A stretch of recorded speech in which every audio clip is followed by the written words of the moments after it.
tanpa nomor ayat, yaitu tentang keselamatan yang kekal itu. Ya. Jadi hanya ada juga yang hanya versi sampai di sini.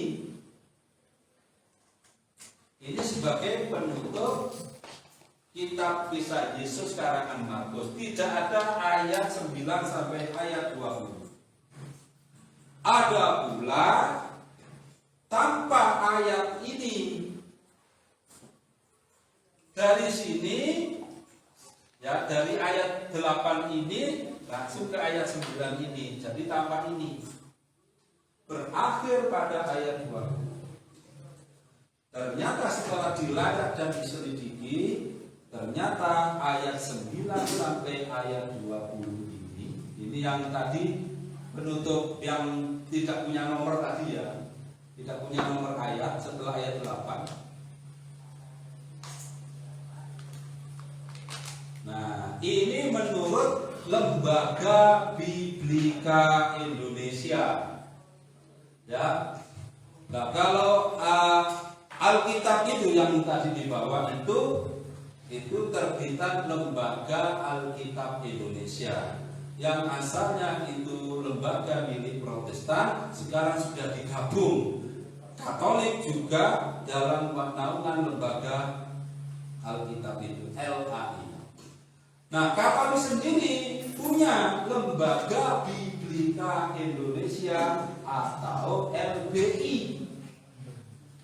Nah, Lembaga Biblika Indonesia ini menerbitkan kitab suci Katolik di NDNTT. Ya, di NDNTT. Mas ipar saya pernah menjadi kepala bandara ND. Terus ketepatan rumah dinasnya itu seberangnya gereja Katolik, ya, keuskupan. Terus saya minta tolong mintakan Alkitab, saya bilang itu Alkitab yang ada penjelasannya, yang diterbitkan oleh Arnoldus Inde, percetakan Katolik di Arnoldus Inde. Alhamdulillah dikasih, jadi tebalnya segini kitabnya. Ya, Bible ada penjelasan. Nah, dalam Alkitab dari Lembaga Biblika Indonesia milik Katolik itu ada penjelasan dengan singkat. Kekal itu yang ayat ini tadi, yang tidak punya nomor ayat, ya. Dengan singkat mereka sampaikan semua pesan itu kepada Petrus dan teman-temannya. Dijelaskan oleh Katolik dengan singkat sampai kekal itu. Beberapa naskah dan terjemahan mengakhiri Injil Markus dengan bagian ini, sehingga tidak memuat ayat 9 sampai ayat 20. Lihat catatan berikutnya. Bagian ini kiranya dalam abad kedua baru ditambahkan pada Markus. Jadi ayat yang ini yang punya nomor, dengan singkat mereka sampaikan semua pesan itu kepada Petrus dan teman-temannya. Sesudah itu Yesus sendiri dengan perantara murid-muridnya baru muncul ayatnya pada abad kedua Masehi, baru ditambahkan. Ya begitu, enak nambah, mengurangi, mencopot ayat. Oh, macam-macam. Pokoknya asik lah kalau kita mengkaji tafsir ayat fawailul lilladzina yaktubunal kitaba bi aydihim tsumma yaquluna hadza min indillahi liyashtaru bihi tsamanan qalila fawailul lahum mimma katabat aydihim fawailul lahum mimma yaksibun. Nah, coba ini. Ada beberapa versi memang ini ayat 9. Judulnya di sini ada itu, ya, an old ending to this gospel, to the gospel. Jesus appears to Mary Magdalene. Ayat 9. sini ya. Ini yang naskah tertua. Ada yang berakhir sampai sini 20. Ya. Nah, ini naskah yang lain. Naskah tertua lainnya An-Nadaul Ending sampai berakhir pada ayat ini. Duhur pasti. Nah, ini hanya yang ayat yang tanpa bunyi tanpa nomor ayat tadi. Ya. Nah, akhir Markus pada Bible New King James Version.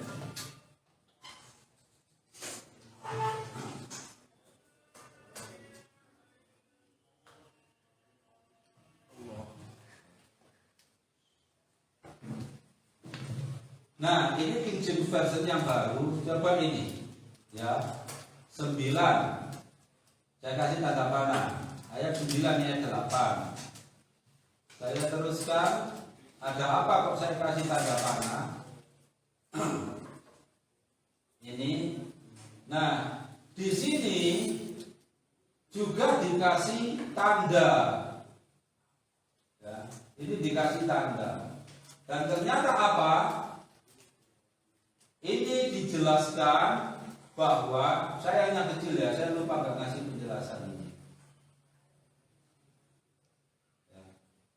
Ini ada penjelasan bahwa ayat ini di naskah yang lain tidak ada, naskah yang tertua nggak ada. Jadi naskah tambahan ayat 9 sampai ayat 20 pada Markus pasal 16 itu baru ditambahkan pada abad kedua Masehi. Nah, ini yang dari C. Adam dalam kitab Perjanjian Baru The Christian Council New Testament. Coba kita perhatikan. Ini ayat Markus pasal 16 hanya berakhir pada ayat 8. Ayat 9 sampai 20 hanya dikasih nomor saja, nomor ayat. Tapi nggak ada bunyi ayatnya. Terus dikasih footnote 1. Nah, apa bunyi footnote-nya? Ini these verses are omitted by the better manuscript. An alternative shorter ending is one to some. Ini, ya. Artinya ayat-ayat ini yaitu ayat Markus pasal 16 ayat 9 sampai 20 tidak ada pada manuskrip terbaik. Penutup lebih pendek seperti ini yang hanya berakhir pada ayat 16 pasal 16 ayat 8 bisa ditemukan pada beberapa versi lainnya. The Holy Bible New International Version. Ini ada lagi ya sudah waktunya pas setengah itu aja ya. Pokoknya sampai Markus berarti ganjil belum selesai loh. Nah, coba diperhatikan di Holy Bible International Version setelah ayat 8 di ayat 8 ini ayat 9. Ya, ini ayat 9, ini ayat 8. Di bawah ayat 8 itu ada garis tegas. Ya, ada garis tegas, kemudian diberi penjelasan. Penjelasannya apa? The two most reliable early manuscript do not have mark. Chapter 16 verses 9 to 20. Ini saya perbesar. Ini. Jadi dua manuskrip yang paling tua, Codex Sinaiticus dan Codex Vaticanus tidak memiliki Markus pasal 16 sampai pasal 16 ayat 9 sampai ayat 20 nggak ada. Revised Standard Version tahun 1965 membuang 12 ayat tersebut dan meletakkannya sebagai catatan kaki bagi ayat 8.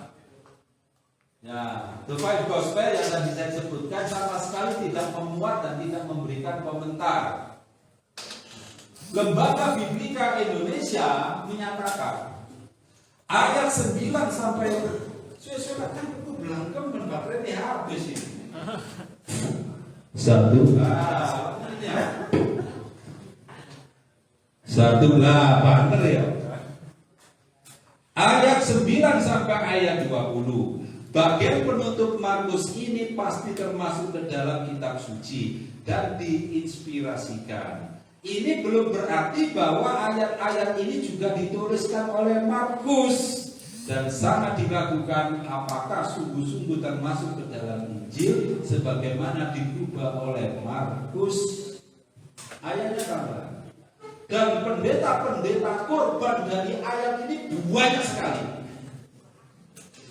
Saya waktu itu masih kecil, imut-imut, masih usia 22 tahun.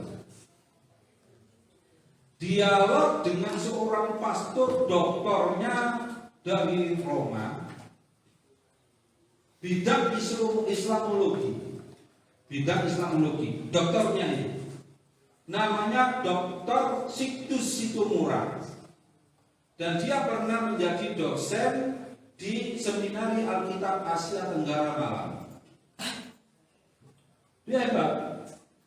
Nah, saat itu saya membawa buku The Holy Bible New International Version ini, ya, ini saya bawa. Terus sama ini yang saya bawa.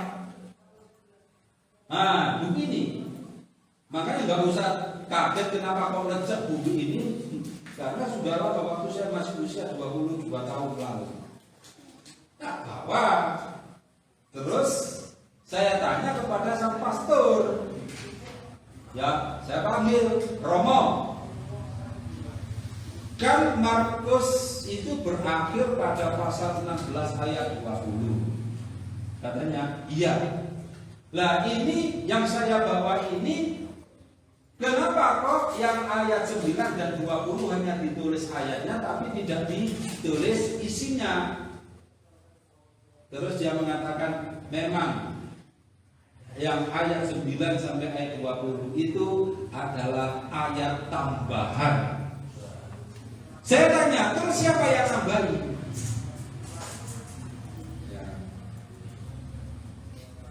Siapa yang menambahi? Dia nggak bisa bicara. Satu. Yang kedua, itu ada rekamannya yang 10 menit KO itu.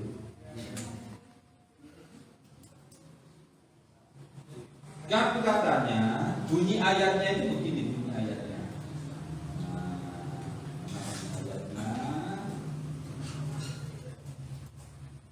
Nah, bunyi ayatnya ini ya, 12 ayat tambahan di kisah Yesus karangan Markus mustahil terbukti kebenarannya. Nah, ini ya, ayat 9, kemudian sampai ayat 15.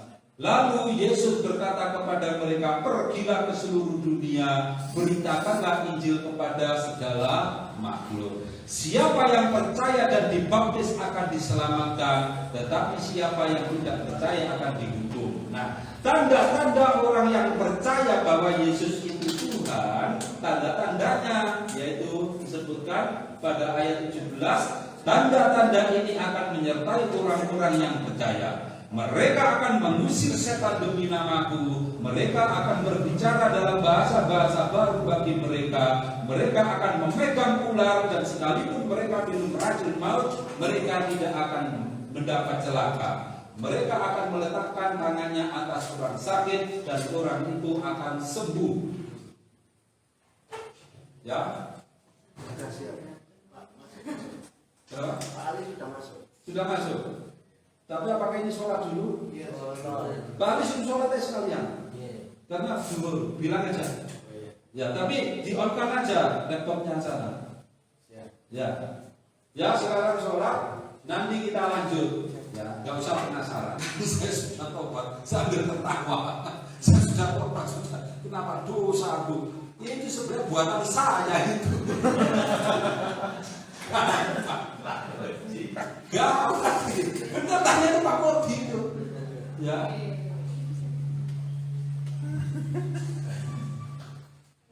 Jadi itu ceritanya. Nah, ini sekarang kayak begitu dunia digital, apalagi itu pulau internasional lagi zaman dulu Storytelling. Yuk, jangan.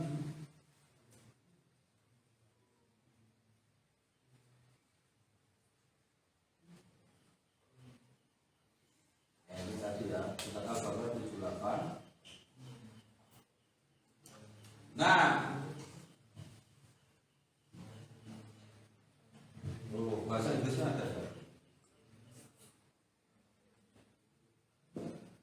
Ini yang terjemahnya.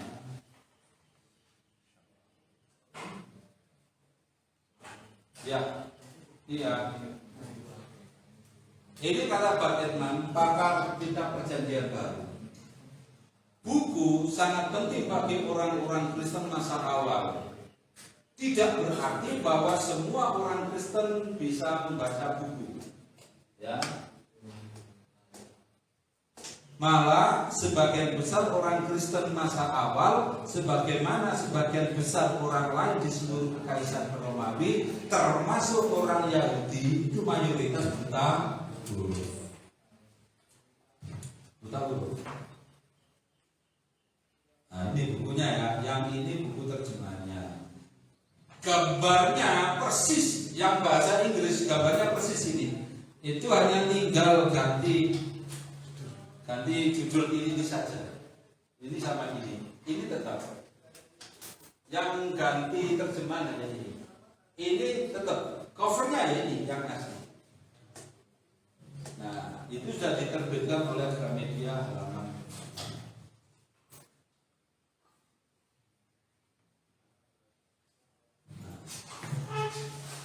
Kitab yang sudah tidak bisa dipertanggungjawabkan itu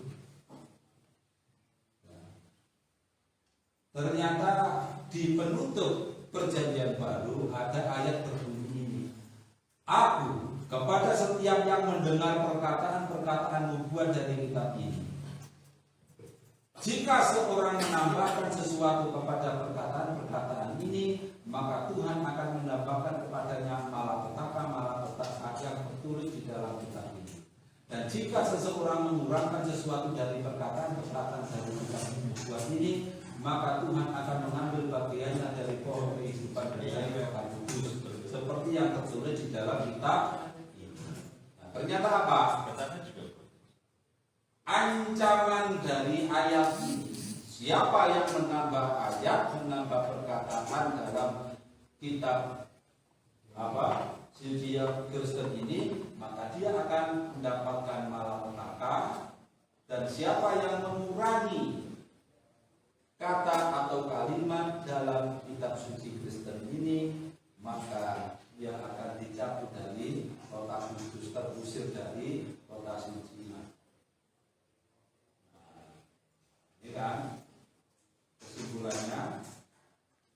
Tapi ternyata apa? Kitab kisah Yesus karangan Matius, Markus, Lukas, dan Yohanes yang ayat-ayatnya 82% bukan sabda dan bukan perbuatan Yesus, ternyata masih ditambahi lagi dengan ayat-ayat baru oleh penyalin dan penerbit kitab suci Kristen yang mereka sebut Alkitab. Belum mana buktinya kan gitu dong? Bukan kita yang menyatakan, tapi tokoh-tokoh Kristen sendiri. Contohnya dalam kitab karangan Markus tentang babi. Kalau dalam Taurat Musa itu disebutkan begitu. Demikian juga babi. Dulu itu ditulis babi oleh bahasa Indonesia. Tidak ada hutannya. Nah, sekarang ditulis demikian juga babi hutan. Nanti ya itu babi hutan. Kalau orang ditambah hutan jadi apa? Pemahamannya berbeda. Nah, menurut jadi biar umat Kristen itu maunya memberi gambaran pada dunia yang diharamkan oleh Allah pada masa Nabi Musa itu hanya babi hutan, babi piaraan tidak haram. Maksudnya begitu. Tapi orang Yahudi menyatakan babi model apapun haram sampai sekarang. babi model apapun haram. Terutama di luar negeri. Ya, di luar negeri, orang Yahudi sama dengan orang Islam, mereka mau makan makanan yang ada labelnya kosher. Ya, kosher itu artinya halal. Loh gitu label halal di Indonesia kok malahan direcoki oleh pemerintah kita sendiri. Itu kan orang gendeng gitu. Yahudi itu di dunia mesti makan makanan yang ada label kosher, artinya halal.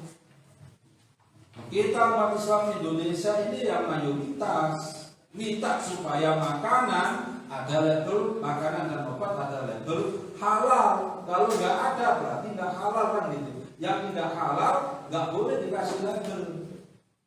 Dan umat Islam hanya mau mengkonsumsi yang berlabel halal. Itu direcoki. Ya, nah ini setelah bagikan. Karena apa? Karena memang berkuku belah, yaitu kukunya berselah panjang, tetapi tidak memamah biak, itu haram bagimu, jelas haram. Ya, di Taurat haram. Ini yang di Imamah. Kalau yang di Ulangan bunyinya mirip. Juga babi. Ya, sekarang jadi babi. Karena memang berkuku belah tetapi tidak memamah biak, itu haram bagimu. Daging binatang-binatang itu janganlah kamu makan dan janganlah kamu terkena bangkainya. Ya, Ulangan pasal 14 ayat 8. Tetapi kemudian apa yang terjadi? Sekarang baru saya buka. Jadi perlu saya ungkapkan juga latar belakang munculnya ayat. Setelah Nabi Isa tiada, berita hebatnya Nabi Isa dengan mukjizatnya itu terdengar oleh para penyembah dewa matahari, para penyembah dewa-dewa. Karena Nabi Isa terdengar hebat, kemudian image mereka kalau begitu, Isa, bahasa Arabnya kan Isa. Isa itu adalah anak dewa yang dulu pernah lahir ke dunia,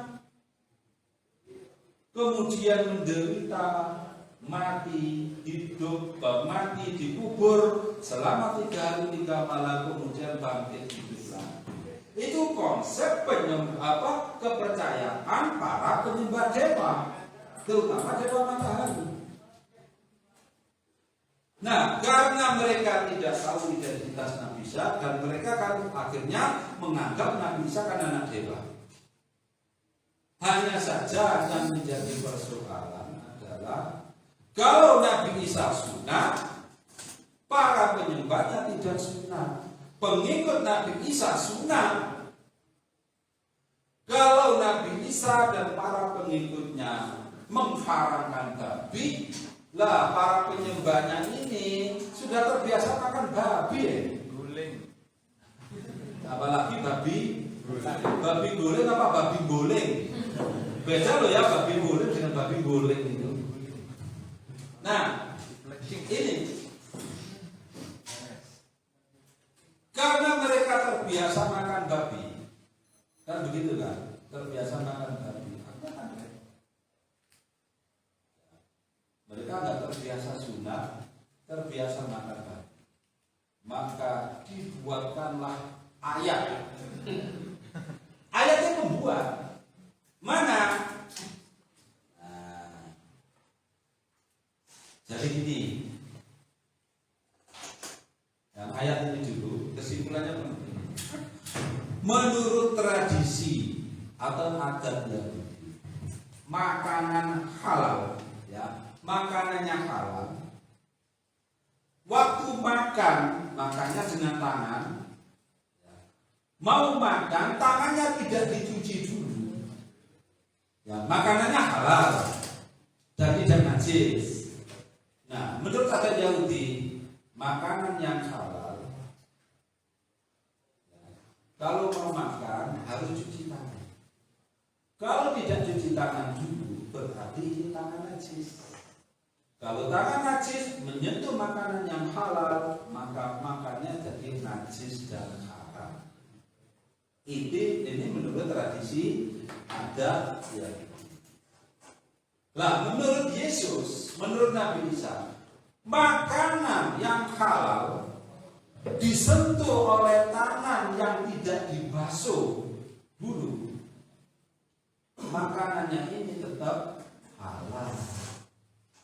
Sehingga di sini disebutkan bahwa Nabi Isa beserta murid-muridnya makan dengan tangan najis. Dulu, makanannya tetap halal, tapi karena tangannya tidak dicuci dianggap tangan najis.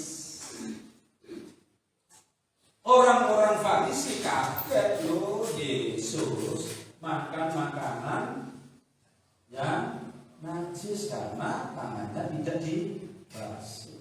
Kok begini Yesus? Katanya guru agama. Nah, terus Yesus mengatakan,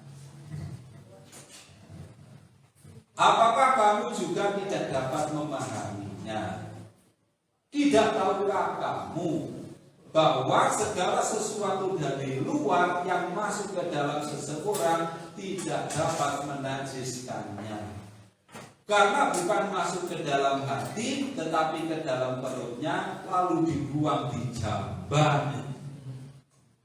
Nah, ayat ini jelas bukan ucapan Yesus, sebab ini menurut pandang ilmu pengetahuan modern salah.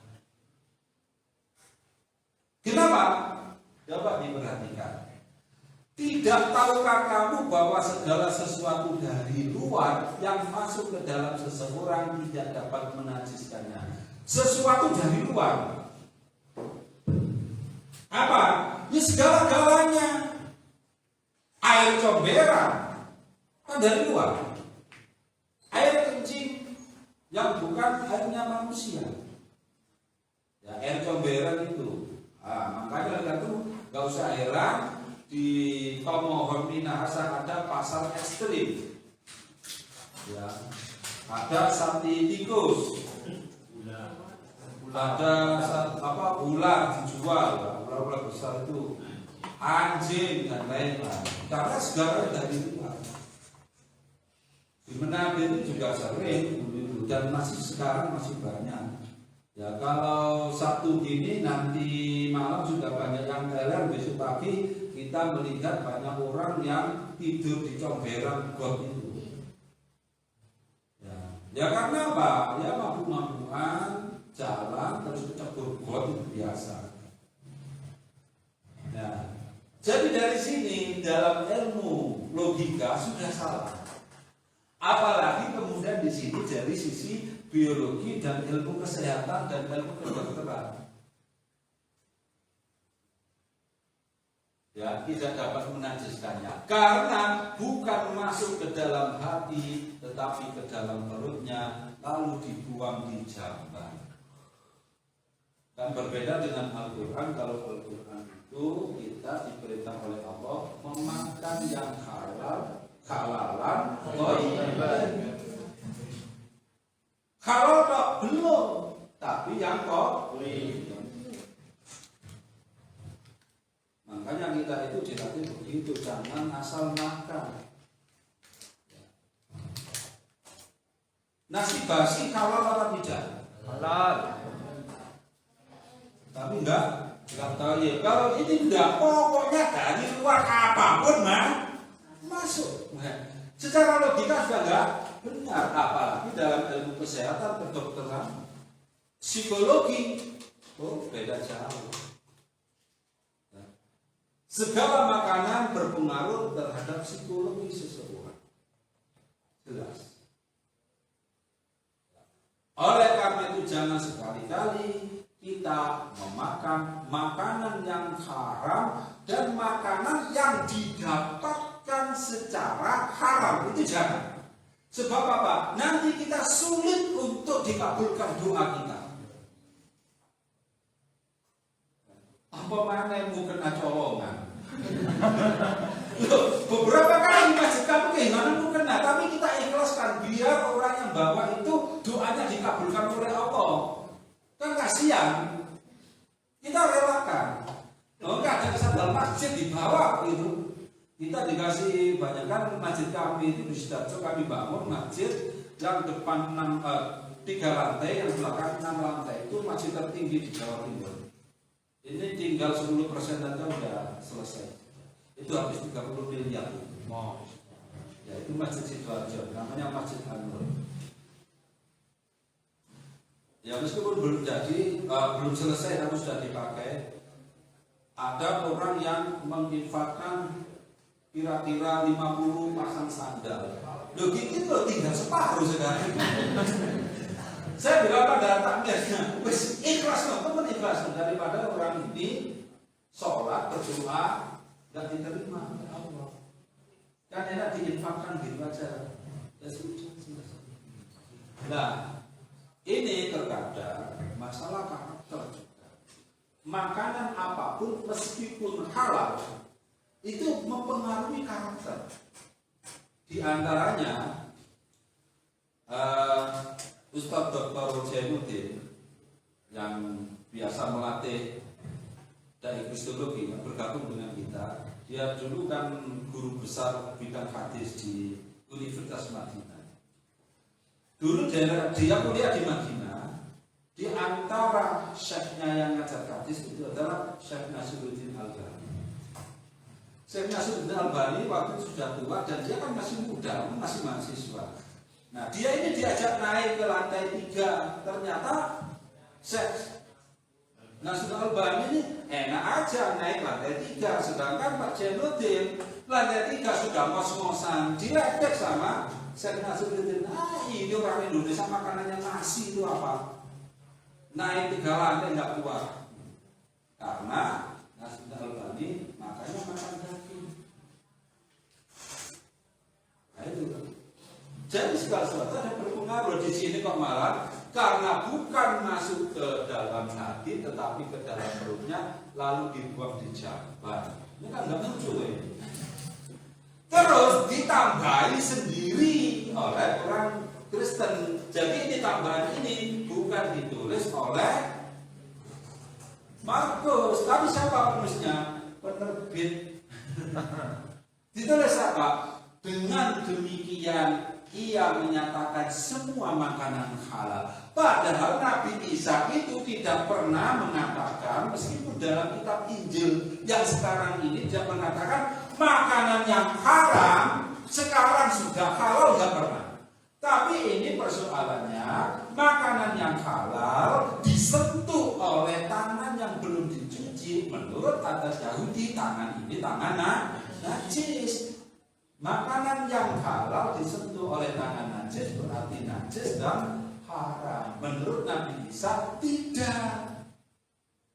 Meskipun tangannya ini belum dicuci, menyentuh makanan yang halal, makanannya tetap halal.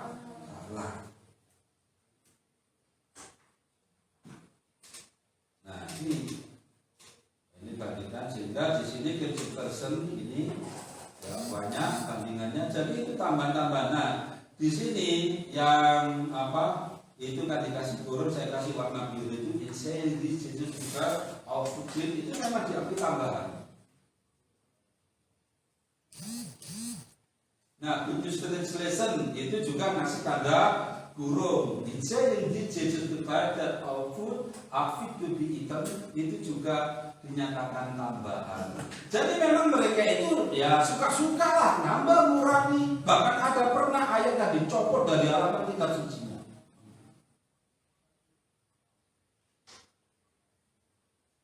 Nah, itu perbandingannya. Ini kan di Matius ini. Nah, coba. Tidak tahukah kamu bahwa segala sesuatu yang masuk ke dalam mulut ya turun ke dalam perut lalu dibuang di jamban. Tetapi apa yang keluar dari mulut berasal dari hati, dan itulah yang menajiskan orang. Karena dari hati timbul segala pikiran jahat, pembunuhan, perzinahan, pencabulan, pencurian, sumpah palsu, dan bejat. Ini konsep Kristen. Kalau dalam Islam, bahwa yang namanya manusia memiliki fitrah yang telah diberikan oleh Allah sebelum manusia itu lahir. Fitrah ini cenderung pada kebenaran yang telah ditetapkan oleh Allah.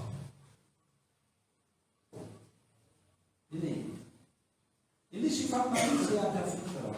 Lah, dari sinilah kita tahu bahwa inilah diantaranya konsep dosa waris itu. Karena ada dosa waris, maka dari hati manusia yang keluar dari manusia itu adalah segala keburukan, kejahatan, najis, dan sumpah palsu. Jadi ini sang penulis kitab ini memang sudah termindset itu. Ya, termindset itu. Istilahnya begini, kalau kita itu sebagai orang yang baik, ya, sebagai orang yang baik, kemudian ada orang yang jahat pinjam uang pada kita, kira-kira pikiran kita pada pertama kali pada orang yang bertemu pada kita, mesti pikiran kita bahwa orang ini adalah baik. Karena mengukur dengan diri kita sendiri, kan begitu, ya kan? Mosok saya ngono, kan gitu. Tapi berbeda kalau kita memang ini orang jahat, mohon maaf, karena kita ini terbiasa ke dukun, akhirnya sakit masuk angin, katanya pikiran kita disantet, kan gitu. Nah, karena mindset ini berarti memang penulisnya ini ya penulis yang jahat. Dari sisi logika dan dari sisi psikologinya. Dan coba dilihat di sini. Yang inilah pikiran jahat, pembunuhan, perzinahan, pencabulan, pencurian, sumpah palsu, dan hujat. Itulah yang menajiskan orang. Tetapi makan dengan tangan yang tidak dibasuh tidak menajiskan. Udah paham ya? Jadi bukan menyatakan makanan yang haram dihalalkan, tidak. Ya, itu tadi kan Markus, perbandingannya Markus ini. Jadi kalau katanya dengan demikian Yesus menyatakan semua makanan halal, itu memang tambahan dan itu bohong. Ternyata penyalinya, penulis tambahan itu tidak mengerti ilmu logika. Loh, maksudnya Yesus itu bukan segala makanan yang haram menjadi halal, tapi maksudnya adalah tetapi makan dengan tangan yang tidak dibasuh, makanannya tetap halal, tidak haram. Itu loh maksudnya Markus ini. Dan juga Markus, kok ditambahi dengan demikian? Dia menyatakan bahwa semua makanan halal. Itu kan lucu itu. Nah, saya ulangi lagi terus.